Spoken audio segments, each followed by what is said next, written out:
আচ্ছা, তোমার বন্ধু শুভঙ্কর ব্রাও পরে? হ্যাঁ, শুভঙ্কর তো ব্রা পরে না। হ্যাঁ, ওর গার্লফ্রেন্ডের হবে। ওর গার্লফ্রেন্ড ব্রা পরে, তো ওটা ওর গার্লফ্রেন্ডেরই হবে। হ্যাঁ, ওটা ওর গার্লফ্রেন্ডেরই।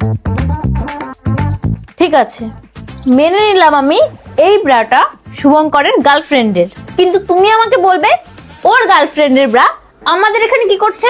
আরে হ্যাঁ, তোমাকে বলতে ভুলে গেছি, পরশুদিন ও এসেছিল, ওর সাথে ওর গার্লফ্রেন্ডও এসেছিল।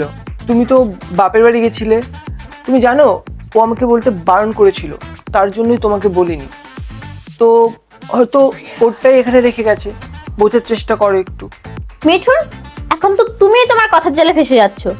তুমিই আমাকে বলেছিলে শুভঙ্কর আর ওর গার্লফ্রেন্ড ঘুরতে থাইল্যান্ড গেছে, তাহলে ওরা এখানে কবে আসলো?